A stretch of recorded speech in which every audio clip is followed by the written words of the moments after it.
Today we're going to talk about our fourth conic section, which is the hyperbola. And we're going to be looking at hyperbolas through this video lesson.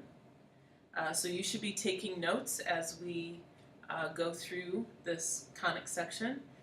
Feel free to pause the video at any time and replay any section that you might need to if you didn't quite catch something the first time. And then when you are finished with this video lesson, then you will have some practice problems you can work on, which are posted on Canvas. All right, so hyperbolas. Here's the definition of our hyperbola. It is the set of all points x, y in a plane for which the absolute value of the difference of the distances from two distinct points called foci is constant. So this should look a little bit familiar because it's very similar to the definition that we used for ellipses last class. The difference, though, is with our ellipses, we were looking for the sum of the distances. Now we're looking for the difference. So we still have the 2 points that are going to be foci. Remember, that's just plural for focus. And then to any point on the hyperbola itself, we've got this distance and we've got this distance, and now we're subtracting those two. And because it is subtraction, it is possible that our first distance may be smaller than our second distance, and so we always are going to take the absolute value of that in order to talk about what that constant value should be from our distance. So we're not interested in what the sign is going to be, whether we end up with a positive or negative answer, because the absolute value will always change it positive, and that will give us our constant value. So continuing with the definition, it says the graph of a hyperbola has two disconnected parts called branches. So this makes hyperbolas a little different from all of the other conic sections that we've looked at. With hyperbolas, we get two distinct pieces. With a parabola, even though we still had kind of this U shape to it, there was only one of them.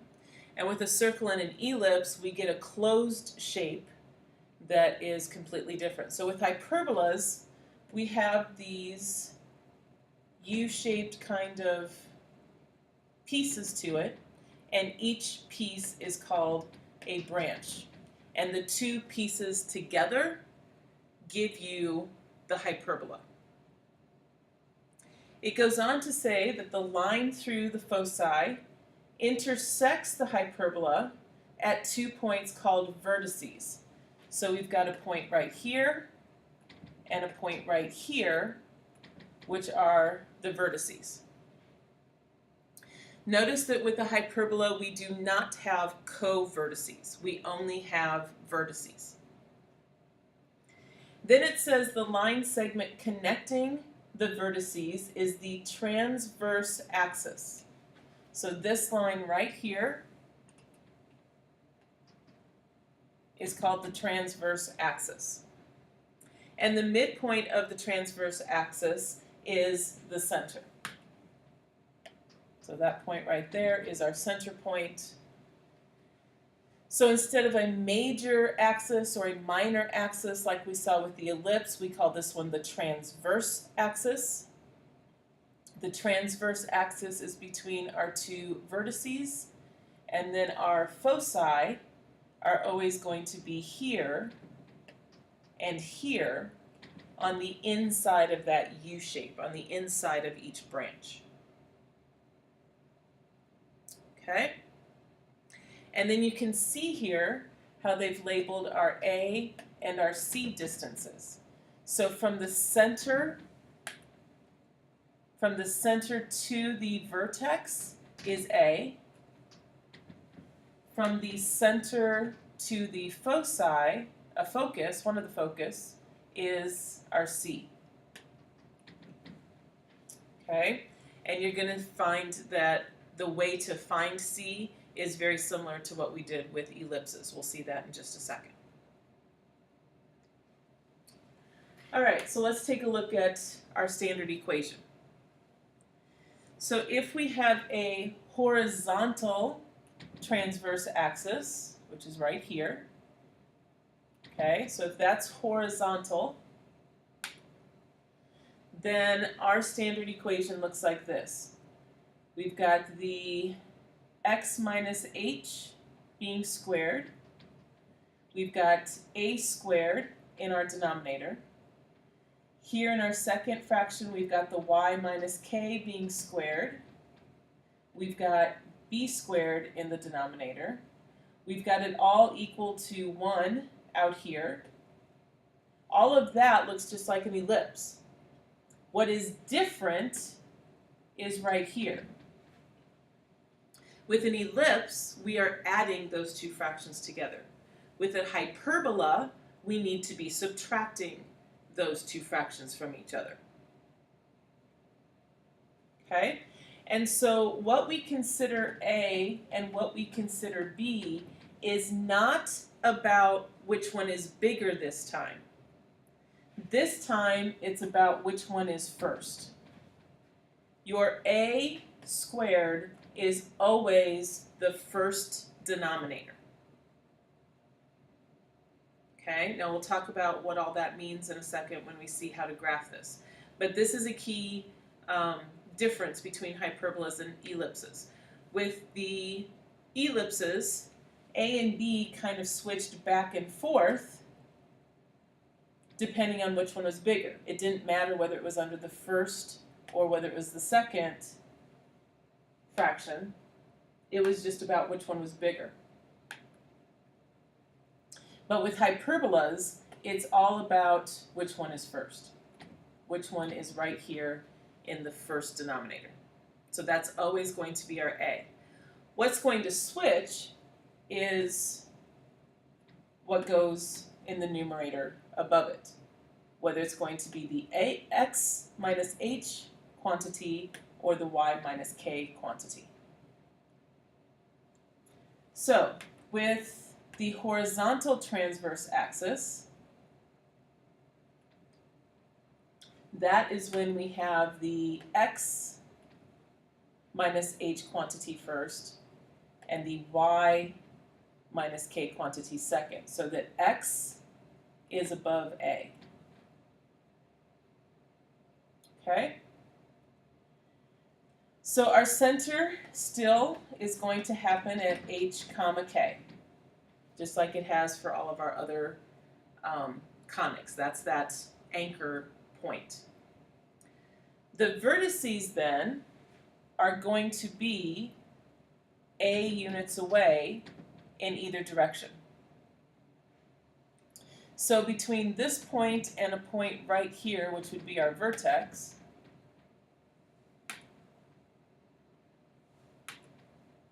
all right, there we go.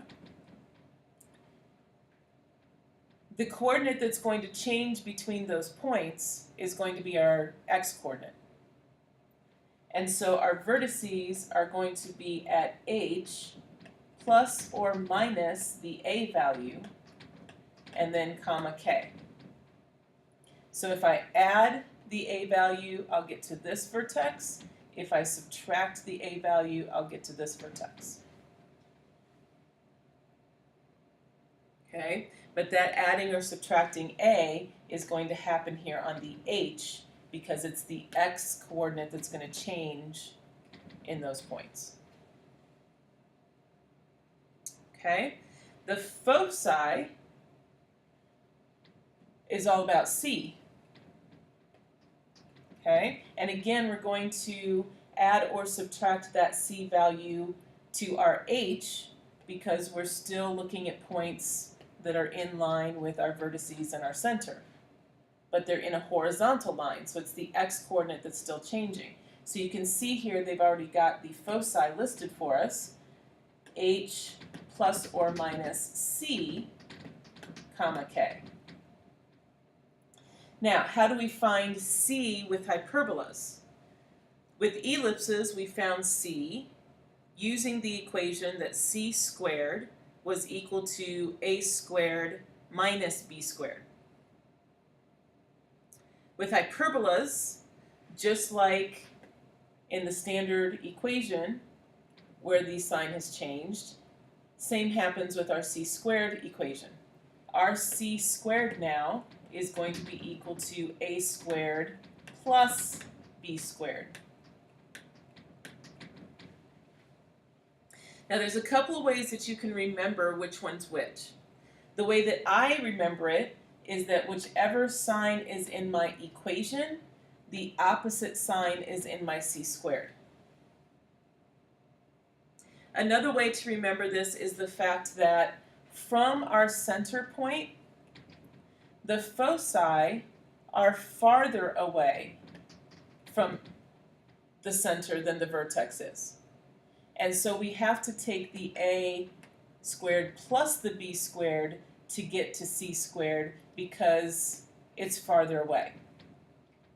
Whereas if you think about the foci in our ellipse, the foci in the ellipse were closer to the center than what the vertices were. So it makes sense we should take a squared minus the b squared because we need a focus that is closer to the center than what the vertex is. Okay, so whichever way works for you, but you need to know that if we are talking about the hyperbola, where we're minusing here, then c squared is going to be a squared plus b squared. And that's the value that we'll be adding and subtracting here to get our foci. Now, an additional characteristic of hyperbolas that we have not seen with our other conic sections is the fact that hyperbolas have asymptotes. And the asymptotes are going to be lines that are going to go through the center and are going to sort of guide how wide or narrow our branches are going to get. So in this picture, you can imagine that there are asymptotes that look something like this.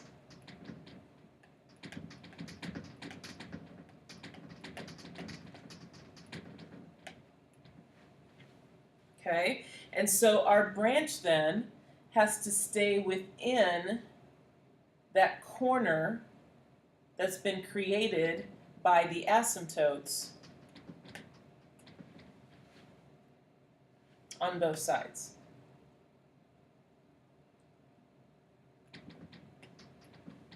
Okay, so in the case of a horizontal transverse axis, the way to find the asymptote is to take y, basically it's the y minus k that's out here, and then we're going to take the slope times the x minus h. Well, for slope, since the a value was this way, that is equivalent to the run of my slope. The b is going to affect the distance this way, and I'll show you how in just a minute. But if b is going to affect this distance, then that's equivalent to the rise of my slope. And so that's why you see here that we've replaced m with b over a, taking that times the x minus h. Okay, and then to really make it look a little more like slope-intercept form, we take the k value that's over here and we add it to the other side. And so that's how we end up with this y equals k plus or minus b over a x minus h. And the reason we have plus or minus here is because one of our asymptotes will have a positive slope to it, and the other asymptote will have a negative slope to it. So when I add the b over a times x minus h, I'm talking about one asymptote. When I subtract it, I'm talking about the other asymptote. Okay, so in general, the equations for the asymptotes are to take y equals k plus or minus b over a times x minus h in parentheses.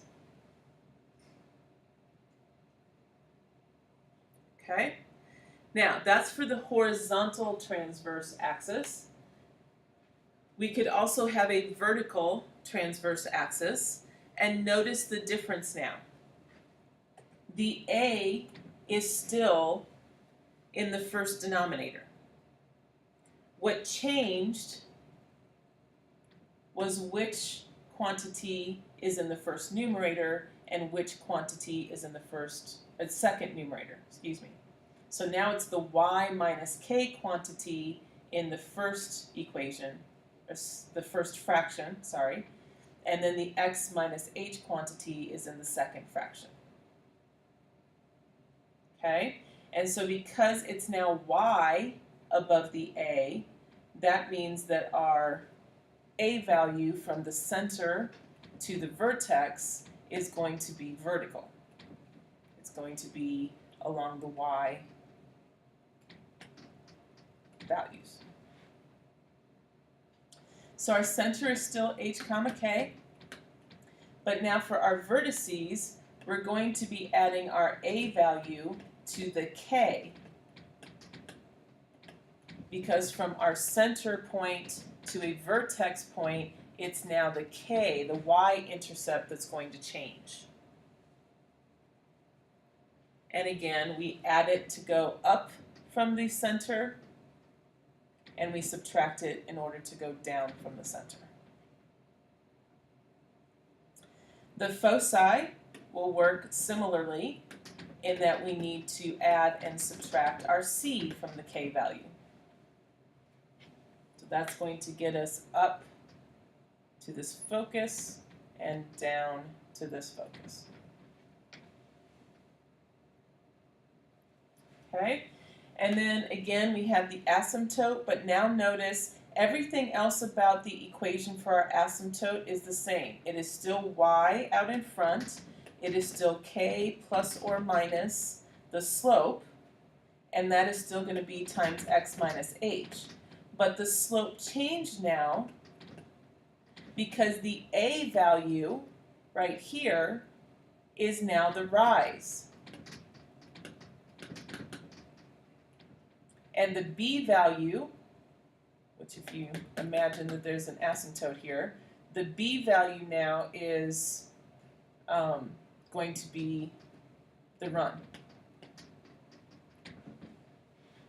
Okay, so now our slope is represented by a over b rather than b over a, because a is now the vertical distance, and that's going to be the rise in our slope.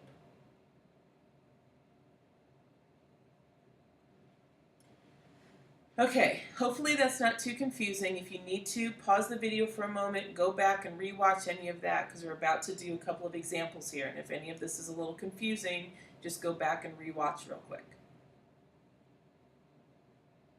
But now let's go ahead and do an example.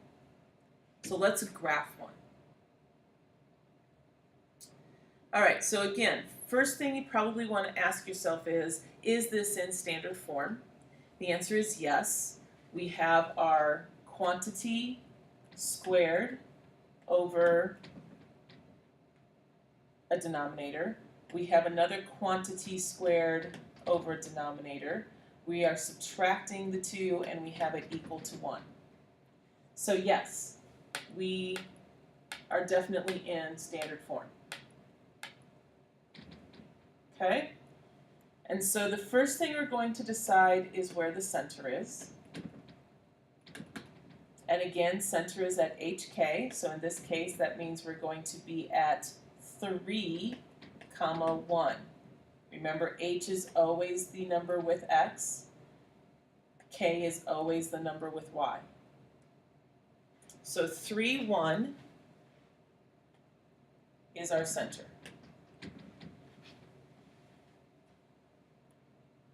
Okay? So now where should the vertices be?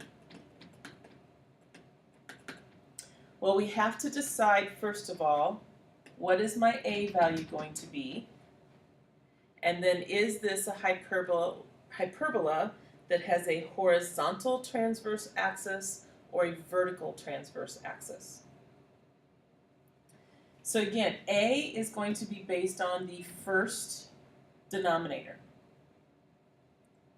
So A squared is equal to 4, which means A is going to be equal to 2. So that's the distance that I will need to go to get to the vertices. The direction I need to go is based on the numerator above A squared. And since this numerator has y in the quantity, that means we're going to be going vertically. So from my 3, 1, I need to go up 2 and down 2 to get to my vertices. Those are the 2 vertices.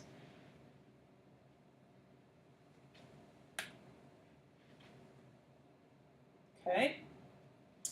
For the foci, we first need to use our equation that c squared will equal a squared plus b squared, which really just means that c squared is going to equal the sum of my 2 denominators. So that's 4 plus 16. So c squared is going to equal 20, which means that c will have to equal the square root of 20. And again, this will be plus or minus because we're going up and down. And the square root of 20 is going to be somewhere between 4 and 5.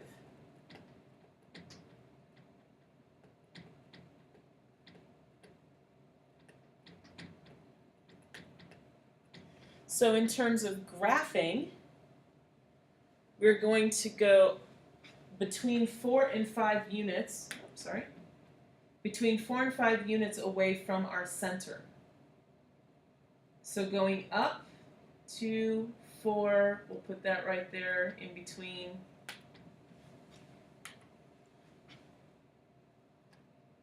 those 2 grid lines. And then going down to 4, we'll put that in between those 2 grid lines. And that's really all I care about in terms of accuracy. Just make sure you're in between the correct grid lines and it will count. So there's our focus and our focus. All right, in terms of listing the foci, we now need to take, excuse me, let's see, where do I want to put this?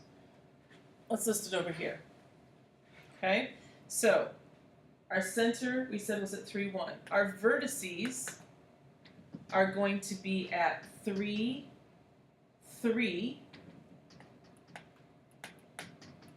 because we had to add that 2 to the k value, and then it's also going to be at 3, -2, because we had to subtract.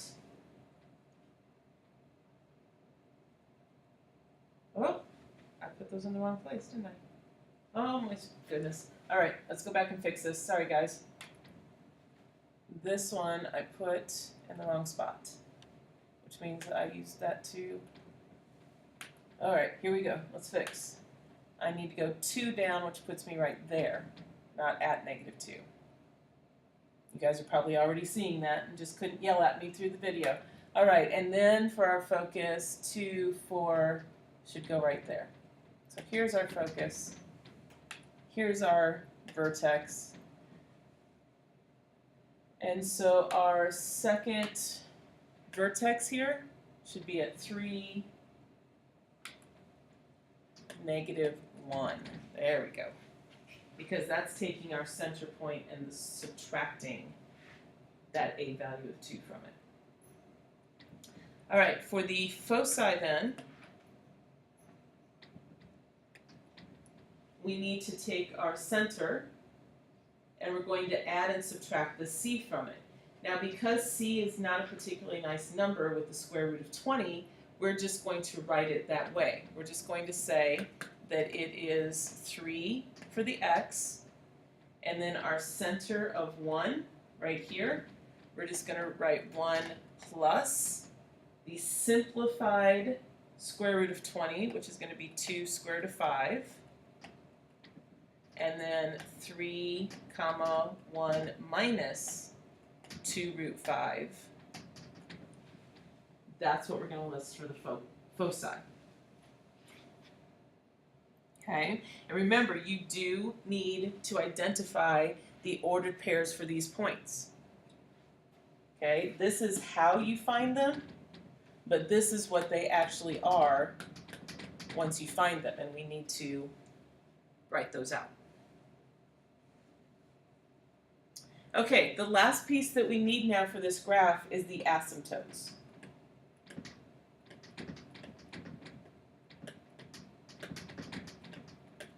Now in terms of drawing the asymptotes, here's the easiest way to do it.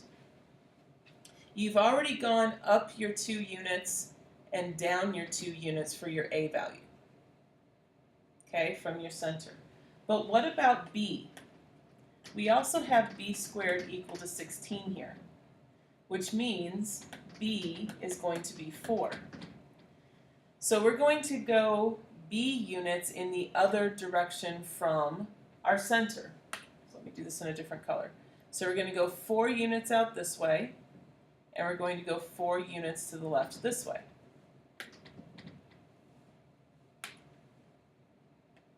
Right there. Okay?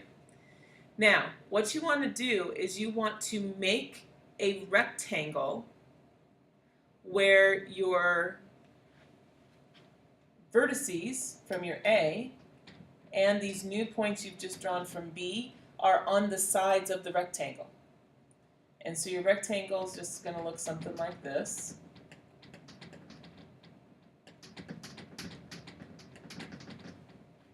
Okay? And then your asymptotes have to go through the corners. So one asymptote is going to look like this.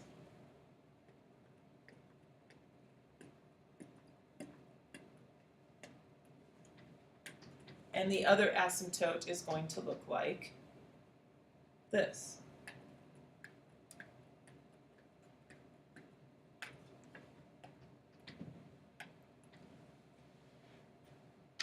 So in terms of the graphing and the drawing, this is the easiest way to get the asymptotes that you need for your hyperbola.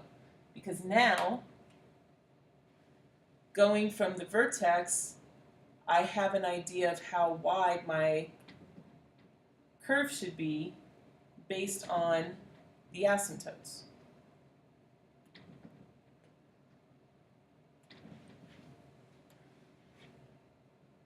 Okay?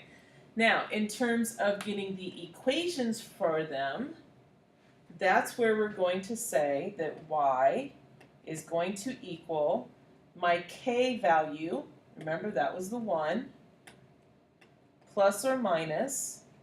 In this case, because this is vertical, we're going to go a over b, right? Because going through this point, that corner of the rectangle means that I went up the 2 for A and over the 4 for B to get this slope.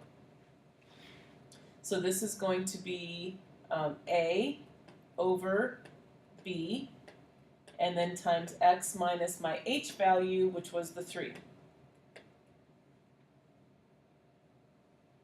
Okay? And then if you want to clean that up a little bit, at the very least, you should simplify your fraction. So 1 plus or minus 1/2 x minus 3. If you want to distribute the 1/2 and combine the numbers, you can try, but with plus or minus, that means you're going to have to split it up, because taking 1 plus the number on the other side will be different than 1 minus that number. And so really, all I really want is this. 1 plus or minus 1/2 times x minus 3 is the equation for the asymptotes that apply to this hyperbola. Okay, so quick recap. A is always going to be from the first denominator. It does not matter which one's bigger. Notice in this case that B is actually bigger. In a hyperbola, that's okay. It's always just about which one's first. Because y is over the A, then that means we're going to have a vertical transverse axis. Our center is still at HK. We take our A value to find our vertices, so we're going to go up 2 and down 2. We use our C equation to find the C value to graph the foci, and then adding and subtracting it from the K value to get the ordered pairs for the foci. And then for our asymptotes, in terms of drawing, we want to draw the rectangle where A is our halfway vertically up and down, B is going to be halfway horizontally left and right. We make that rectangle around it, and then we use the corners of the rectangle to draw our asymptotes.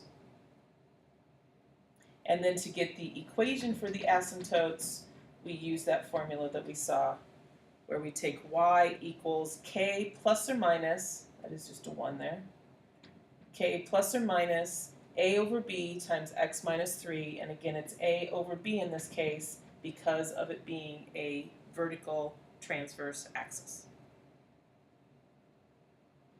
Alright, so again, if I lost you in anything going through that example, pause the video for a minute, go back and take another look at it before you move on to the next example.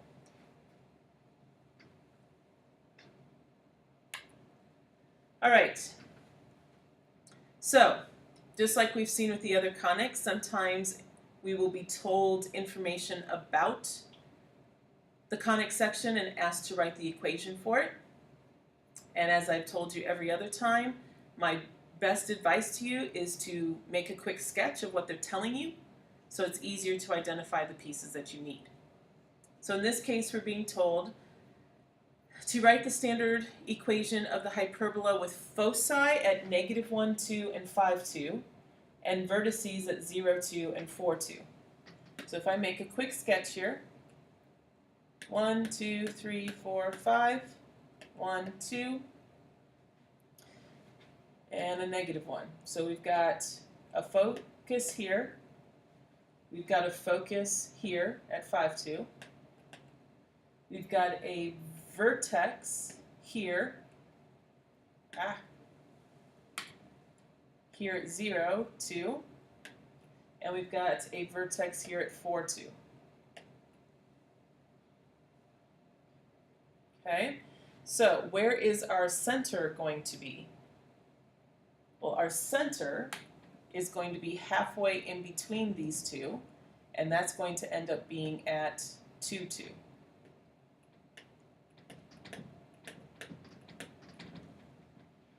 So that gives us our h and k values. We now know those.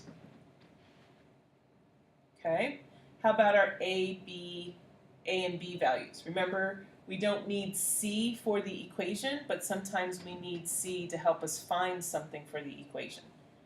So we can certainly tell A now. We know our distance from center to vertex, which is 2. So that's our A value. B is not as obvious from what we've drawn, but we can tell C. Our C value, that distance right there, is 3. So we can use that in the equation. C squared equals A squared plus B squared. C squared is going to be 9. A squared is going to be 4. And then we can solve for B squared. So B squared would have to be equal to 5, which means B is going to be equal to the square root of 5. But again, I don't really have to know B. What I need for the equation is B squared. So I can really stop at that point and start putting things into the equation. Okay, so I can tell that this is a horizontal transverse axis right there. So that means it's the x quantity that's going to go first. X minus my h value, which is right here, 2, is going to be squared. That's going to be over my a squared, which will be 4. Subtract from that the y quantity, so y minus k, which is also 2 in this case, will be squared. That's going to be over my b squared value, which is right here, that's 5. And all of that has to be equal to 1. So that is the equation of the hyperbola that fits these characteristics. Okay, let's try another one like that.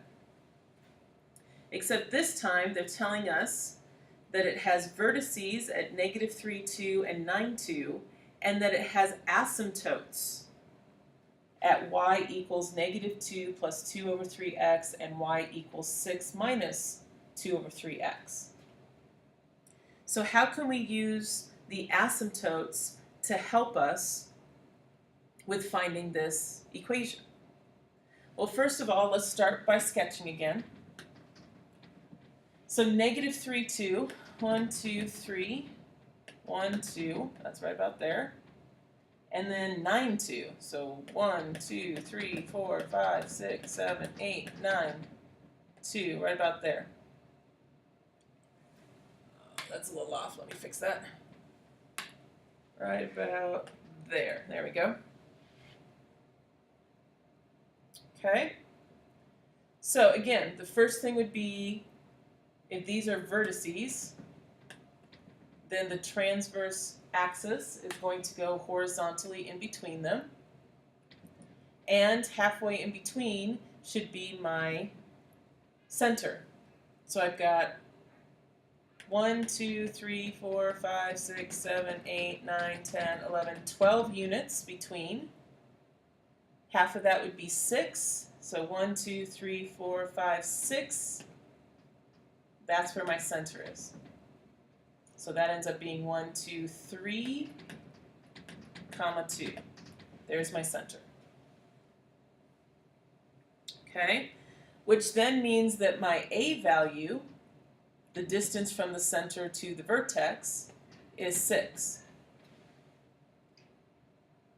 Okay, but from my equation for the asymptote, I also know from the slope, which is 2/3, that 2 over 3 has to equal, in this case, which way would it go? A over B or B over A?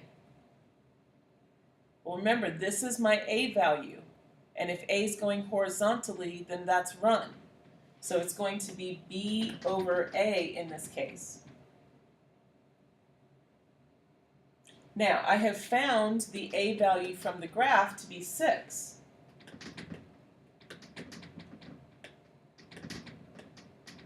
So I can put 6 in for A, which then allows me to solve for B. Whether you cross multiply, whether you just look at this and realize equivalent fractions, you'll find that B should be 4. So the asymptotes can help us by looking at the slope and knowing how the slope should be set up in this particular case you will most likely be able to figure out A from the graph, and then you can figure out B from setting up a proportion. So now I have everything I need. Again, this is a horizontal transverse axis, and so it's going to be the x quantity first. My h value is 3, so x minus 3 squared, over a squared, which is going to be my 6 squared, that'll be 36, minus the y minus k value, which is 2 squared, over b squared, which will be 4 squared, or 16, and that'll all be equal to 1.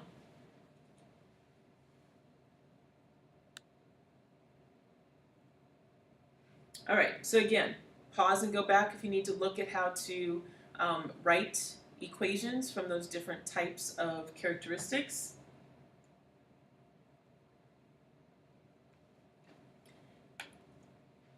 Now we're going to move on to our general equation and how to rewrite that into a standard equation. So I'm starting out with 9x squared minus 4y squared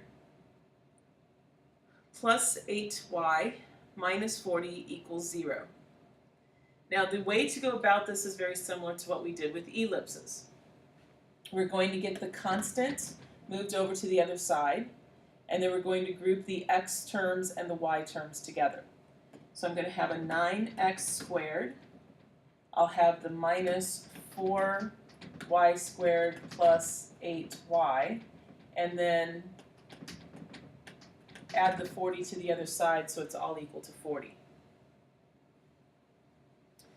Now in this case, because I do not have an x linear term to go with my x squared term, I do not have to complete the square for this one. Okay? What that tells me is my h value was going to be 0 anyway. So what I really need to focus on is completing the square for the y's. Okay? And the first thing I need to do for that is to factor out the leading coefficient on the y squared. But I have to factor it out of both of the y terms. So this is going to become negative 4 out in front, and then y squared minus 2y with a gap to fill in.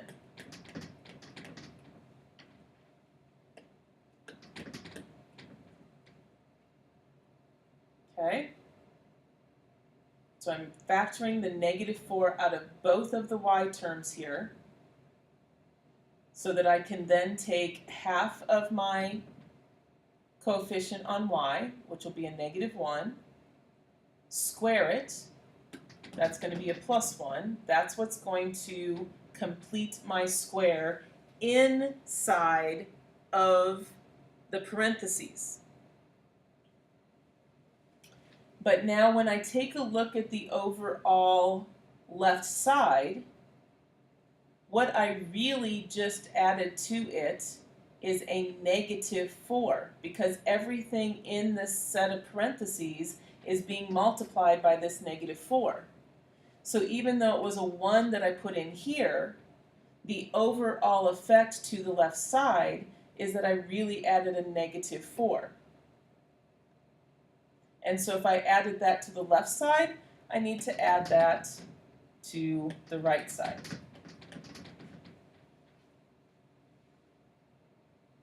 Okay? Now we're going to rewrite this as a quantity squared. So I still just leave 9x squared out in front. I have minus 4 times y minus 1 quantity squared, and that's now all equal to 36. So we're getting closer. But now the standard form for a hyperbola says that the number out here has to be 1. So I need to divide both sides of my equation by 36, which means both my x term and my y term need to get divided by 36. So when I simplify now, 9 over 36 means I end up with x squared over 4 minus the 4 over 36 means the 4 cancels out. I'm left with y minus 1 squared, and now that's going to be over 9. And now I have all of that equal to 1. So now that I have the standard form, now I can do the graphing. My center is going to be at 0, 1. Okay, because nothing with my x squared means that my h value is 0. So 0, 1 is my center. Okay, my a is going to come from the 4. So if a squared is 4, then that means a is 2.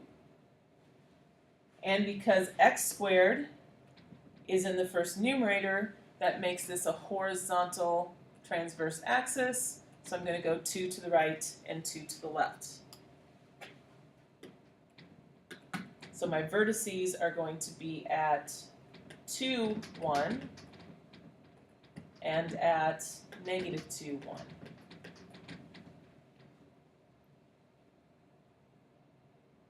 Okay, for my foci, I need to take c squared equals a squared plus b squared. So c squared is going to equal 13, which means c is going to be the square root of 13 plus or minus, which means I should be between 3 and 4. So from my center, that's the vertex, that's the vertex. From my center, I'm going to go between 3 and 4 units away. So between 3 and 4 should be about right there for the focus. And between 3, there's 2, 3 and 4 should be about right there on that side. And for my actual ordered pairs, we're going to be adding and subtracting that to the h value. So this is going to be positive plus or minus the square root of 13, comma 1. Because we're just adding it to 0, so it's just going to be plus or minus square root of 13. All right, and then the final piece is our rectangle. So I know I went 2 left or right. I need to go 3 up and down because b squared was 9. So 3 up, 3 down, and then make the rectangle.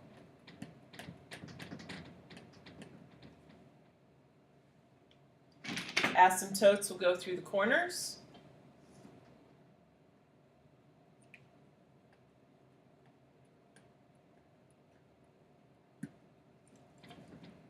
There's one.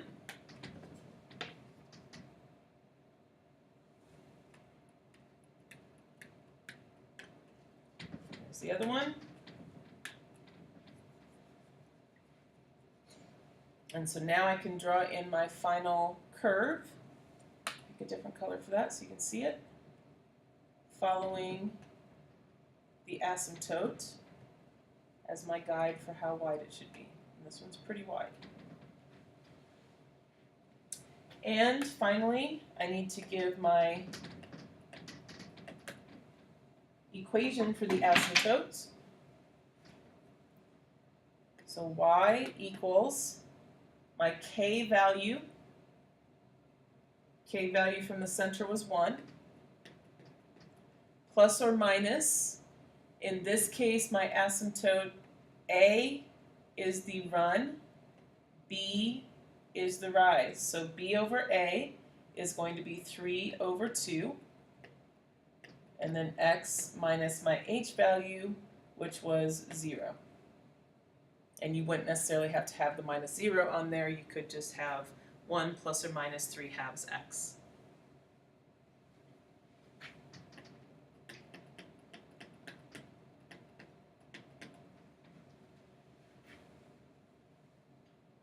Okay? So more great practice on completing the square to be able to change from general form to standard form. Last thing I want to talk about with this lesson is now that we've seen all 4 of the conic sections, the circle, the parabola, the ellipse, and the hyperbola, it's pretty obvious, I hope, and if it's not, you need to be practicing this, how to tell which conic section you're talking about by which standard form equation you're looking at. But when it comes to the general equations, those get to looking an awful lot alike. And so this last little bit is about being able to look at general equations and know which kind of conic section you're talking about so that you kind of know what the standard form should look like as you then change it into that. You know what your goal is. You know what the standard form is you're trying to make happen. Okay? And so here is, I guess, the criteria on how you know which type of conic section you're looking at. So the first thing to notice here is that general equations are pretty much going to follow this form. So you'll have an x squared term, you'll have a y squared term, potentially. You'll have an x term, a y term, potentially, and then f represents some constant. And that's if everything is equal to 0. So we've moved everything to one side and made it equal to 0 on the other side. Okay? So then a lot of really this comes down to what kind of coefficients do you have on x squared and y squared? The a and the c. Okay? So if the a and the c are the same, and a is not equal to 0, so they're not both 0, but they are the same otherwise, then you know you have a circle. If they're not the same, then you're going to multiply them together and see what happens. So if the product of a times c equals 0, then you're going to have a parabola. But you have to make sure that it's only one of them that's equal to 0, not both. Okay? So what that means is either your x was squared or your y was squared. But remember, with parabolas, only one of our variables gets squared. So if the other one is not squared, then technically that variable squared coefficient would have had to have been 0. That's what this is talking about. For the ellipse, our product of a times c should be bigger than 0. Because in the ellipse, we need both a and c to have like signs. With the hyperbola, we want our product a times c to be less than 0, because a and c should have unlike signs. This comes from the fact that we add the two fractions together. This comes from the fact that we subtract them. So that's how you can tell. If a equals c, you've got a circle. If it doesn't, you take the product. If the product equals 0, it's a parabola. If the product is greater than 0, it's an ellipse. If the product is less than 0, it's a hyperbola. Okay? So, if I give you 3x squared plus y squared plus 6x minus 2y plus 3 equals 0, the first thing you need to decide is what kind of conic this is. so that you can then rewrite it into standard form and know what that standard form should look like, and then you can make the sketch of the graph and identify your key characteristics because you'll know what kind of conic you should be graphing. So in this case, we need to identify the A and the C. A is the coefficient on x squared, that's going to be 3. C is the coefficient on y squared. Since there's nothing there, we assume it's 1, and so C is 1. Since these are not the same, we can eliminate the chance that this is a circle, and so then we need to multiply them together. A times C is going to give me 3. That is greater than 0, so that means we're talking about an ellipse. So now I know what standard form my goal is, what I need to rework this into. So, as an ellipse, I need to get my x's grouped together. I need to get my y's grouped together. And I'm going to move my constant over to the other side. Okay? Since x squared has a coefficient on it, we need to factor that out of both x terms. Leave a space to fill in. And then y squared does not have a coefficient on it, and so we'll just have y squared minus 2y, leave a gap for that, and all that is still equal to -3. Okay, so to complete the square for my x's, I'll take half of 2, which is 1. I'll square that, which is still 1.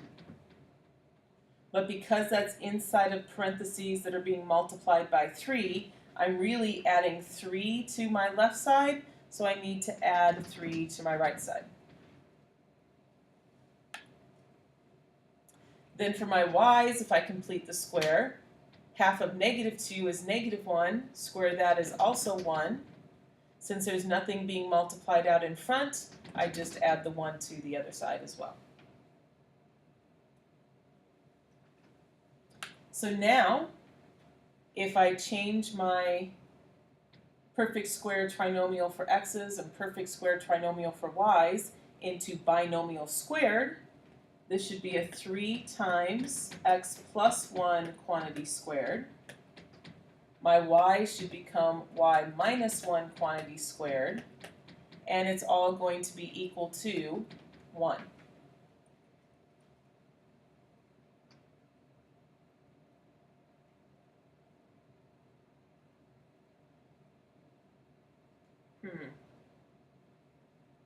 Why does that not seem quite right?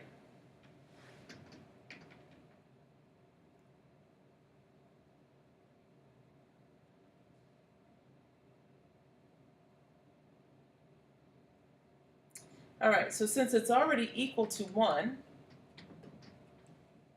then the question becomes, what kind of A and B value do we use, and how do we get rid of this 3? Now, I admit that the rewriting it into standard form and sketching the graph is something that I added to this problem from the book. And so maybe the book was throwing something in that wasn't going to be easily graphed. And I think because of the length of this video, we'll just go ahead and stop right here. Okay? So if they do actually want you to then rewrite in standard form, sketch the graph from that and everything else, we'll make sure that it's something that actually works out. We're not going to get too complicated with this and make it too difficult. But I hope the point is still made that once you know from this AC test what kind of a conic section you're talking about, you then know how to rework it, what kind of form you're shooting for, and then if it was one that worked out a little nicer, you should then be able to graph it pretty easily. Okay, so we're going to leave it at that for right now. And just know that if there's going to be problems like this on a quiz or a test, where I ask you to classify and then rewrite and then make a sketch of it, it's going to work out a little nicer. Okay? And if you have any questions about this, you can ask about it next week when I'm back, and we can talk about it a little bit more. Mostly what you're going to be asked in the homework is to just classify, given the general which type of conic would it be, and that's all you'll be asked to do. So you should be able to do that from what we've just seen. All right, so that ends our lesson for today. There are practice problems posted on Canvas, so you should be working on those if you have time left in class. If you don't have time left in class, then obviously that becomes your homework. Next class is going to be a review day to help you kind of pull all of this together and get you prepared for the quiz. The quiz will be on Tuesday. We will have a chance for you to ask questions at the beginning of class for quite a while, so that if there's anything that has come up in this lesson or comes up while you're reviewing next class, you'll have a chance to ask about it before you take the quiz during the second half of class. Okay, so I hope that this helped. I hope this made sense. You can look back through the book. You can go back through anything in this video if something didn't quite make sense, and be ready to ask questions about it on Tuesday if you're still unsure about anything. Hope you have a great day. We'll see you next week.